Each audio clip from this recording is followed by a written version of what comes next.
This is the Galaxy Note 4. Yes, the monster beast, the Galaxy Note 4. And you know, this year Samsung really outdid themselves. They really pushed the envelope finally in every potential way. They put the best of the best they could put in there, and it really pays off. The only thing holding me back from recommending this as one of the best phones of 2014 is, well, the TouchWiz, of course. The UI is a bit of a pain, and it still hasn't improved.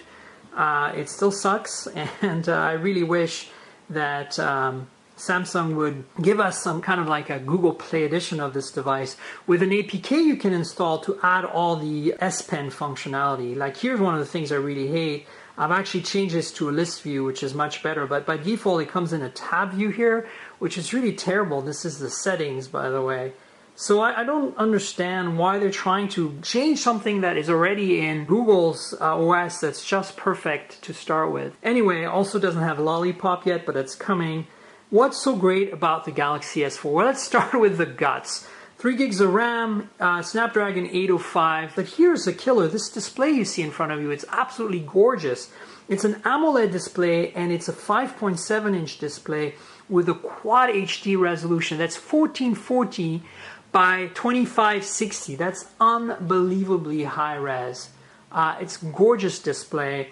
I cannot emphasize how nice this screen is. You just have to see it. You know, the G3 5.5-inch Quad HD is a great display in IPS, but it doesn't quite have the color rendition.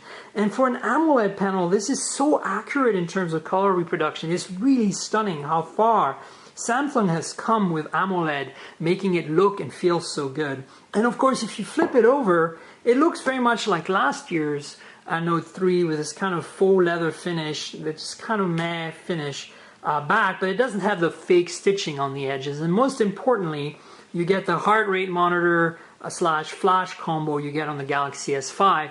But now the 16 megapixel camera from the GS5 has been improved with optical image stabilization. And I cannot tell you how important this is. This is the only phone Samsung makes, other than their K-Zoom and Galaxy Zoom, which are both cameras grafted onto phones, that has optical image stabilization finally, just like the iPhone 6 Plus, like the Nexus 5, like the LG G3. This is a significantly important thing to have in a camera these days. And so kudos to Samsung for finally bringing that on. Another big improvement over last year is that it's a metal phone now. The frame is metal here. I don't know if you can see, but it's actually an anodized black with beveled silver edges. And there's these kind of cool little thicker bumpers on the corners, which give us this kind of heavy duty, kind of industrial look and feel, which I really love. It's really well done. I cannot emphasize how much better this is than last year's Note 3 plasticky crap that we had to deal with. And finally, you know, this and the Galaxy Alpha, which I'll show you guys in a second, are really the first phones that Samsung's made that are just feel finally right in hand, feel like they're well made, feel like some attention was put into the materials and build quality, and that just makes me happy. So there you have it, the Note 4 in a nutshell. Let me walk you through some of the details here. You get the earpiece and Samsung logo at top. You have sensors. This front-facing camera has been improved this year. It's a 3.7 megapixel, so hello selfies. One of the things I still don't like too much is the buttons at the bottom here. You've got, thankfully, no longer a menu button, but a multitask button here. And then the back button is in the wrong place, should be the other side. And of course, this physical home button that I really don't like. On-screen buttons, I think, would be the way to go, but Samsung still has to learn that lesson. In the back, as I said, 16 megapixel OIS camera, LED flash with heart rate monitor. The little speaker down here is still only a mono speaker. The silo for the S Pen. Let me walk you through the edges.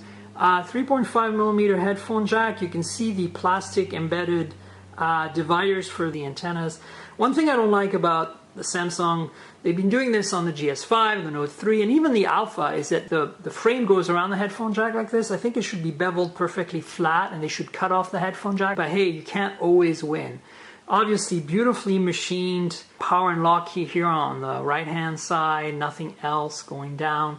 You can see the silo for the S Pen, and of course, a micro USB charge and data port. Now notice that compared to the Note 3, this is USB 2. No more of this silly USB 3 connector until we get The new USB reversible connector, this makes a lot more sense to me. Nobody really needs USB 3 data speeds on their devices right now. So that's exciting. Again, you can see how it's raised a little bit to accommodate the connector, but I find that more elegant than the headphone jack up top. You got the volume rocker here. Again, beautiful tolerances and machining on this.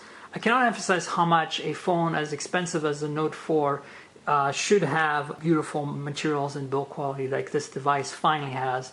What else is there to say? So that's the tour of the hardware. You can peel the cover off. Inside you'll find a micro SIM slot, which is great, and a micro SD card slot for expansion. This is also great. This comes in 32 gig flavor, I believe, and a very large battery, 3200 milliamp hour. I think it's 3220 versus 3200 last year. Battery life is not going to be an issue with this phone. Let's compare it to last year's Note 3, shall we? Plastic versus metal, 1080p display versus Quad HD display, and of course no OIS on last year's Note 3 camera. So that's a big difference. If we compare the thickness, you can see here that the Note 4 is slightly thinner, mostly because of beveled edges. Overall, I think it's about the same thickness. Let's compare it also to the Galaxy S5. Seriously, if you're looking at the Note 4 versus the S5, it's a no-brainer. The S5 with its plastic build, slightly older processor, non-Quad HD display. Now I realize there are some versions of the Galaxy S5 is Quad HD. And of course, no OIS on the camera. It's night and day. Just buy the Note 4 at that point. You don't really have much to lose. If I flip them over, you can see the similarities. Heart rate monitor, camera modules, speaker, almost identical. And then thickness, well, not much difference here really. As you can see the plastic rim on the GS5. Bleh. And then final comparison, well, not quite, there's one more after this, but it's the Galaxy Alpha, a much smaller phone with a 4.7-inch 720p display, but very similar industrial design. You can see the bumpers here and the general similarity in the hardware. It's kind of uncanny. The Alpha looks like a tiny, tiny Note 4 really, except for the location of the heart rate monitor and stuff. While the Alpha is a tiny, tiny, super thin sliver of a phone, and we know that already, but it's interesting to see how it's just a Note 4 Redux really, or the other way around. The Note 4 is an Alpha scaled up in size.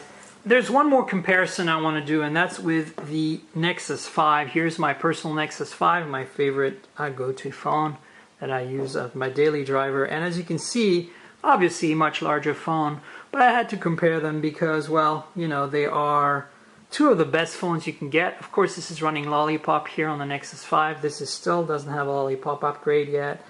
5-inch 1080p versus Quad HD 5.7-inch. You've got OIS on both cameras, 8 megapixel versus 16, and you can see the back of the Nexus 5 here. In terms of thickness, they're both pretty thin phones, so you can't go wrong with either of them. There you go. You can see how the Note 4 seems thinner because of the beveled edges, but really, once you take into account the raised back cover, it's about the same. So anyway, in a nutshell, this is my review of the Note 4 by Samsung. Potentially the best large Android phone you can buy today. If you can live with TouchWiz or replace the launcher and remove all the crapware if you buy a carrier device. I'm Tankrl on Twitter, TNKGRL, and you can find my blog tankrl.com as well, tnkgrl.com. And please like this video, subscribe to my YouTube channel, and stay tuned. I got a bunch more videos coming your way. Cheers!